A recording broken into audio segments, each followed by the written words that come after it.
Ma, one Jumain ba 10 point something lu kan umlele. Thank you. We bless this foundation will lay the foundation for the generation of Bhoi district. It will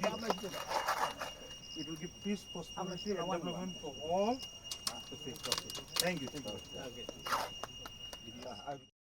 Kari Bhoi Dorbar mentakasni kalayo ban bui umau nong rim ban stang tino ia kari Bhoi Dorbar hall ha Umsning Nongthymmai na benta ban peteng ia kajing syakri ia kabha kamiat jong kadong ri Bhoi Barokaway balamang pisar lang ba ke MP lat skim ha kajing lut kumba syupolak bala Buh Thong ro ban Pyndep Hapoh lai Bnai Ya umau nong rim bante ia kari Bhoi Dorbar hall lawan ban plipat ba mentakasni da uraja Brahma project director ka DRDA ri Bhoi district kum ukongsan ha kajing don lang uba I lengdo BDO Umsning CNRD block ba don lang soklet vice chairman MREGC ba RB Shadap president ri Bhoi Dorbar ba GS Shadap secretary bat kiwei kiri orang ba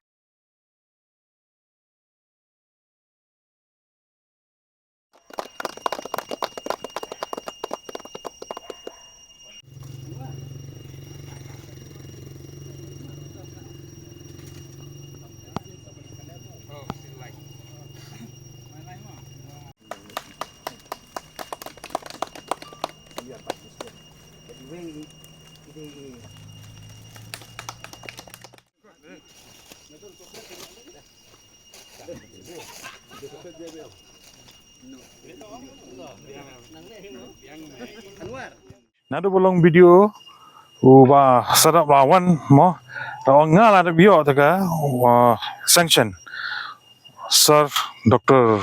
WR Karluki ada ai sanction mentionari Bhoi Dorbar tengah aku mau video ru nado mencuangi ni wat lat mo ka skim ne heru ngin pinkop mo men ai Dorbar mo ka kitien molong Bhoi Dorbar just the name has its weight te ni pat ni so in ongkum nong ni umdan ka skim e borong pinkop men ai ya Bhoi Dorbar mo and Tinga, first of all, thanks ya Dr. WR Karluki. Thank you, sir, being an MP Rajya Sabha member and your feeling towards the development of Bhoi is immense, sir. Thank you, sir. Kumba u adopt mo kasagi village po molinde bringi but trikam sir belong Sirkeva is beyond my imagination like one development but coordination kumba block Segi village, which is zero funded, belong mentangi land target belong it is 100 crore projects. So a man with the quality belong for the development. Kam tamlai I perkat ba ya Bhoi. Tinga I kuble ya MP sir Rajya I kuble shibon ya bor ni member jang Bhoi Dorbar. Ya perlok ba don soklet ru. Ya kam tamlai video ru dan ne JE. Te ya bora tinga kemen mentasngi dan rangkat dan PI yang kalat men play bo mau nong rim hang ni kade it will be a memorable day for me in my lifetime. It is a history making for me. I am part of it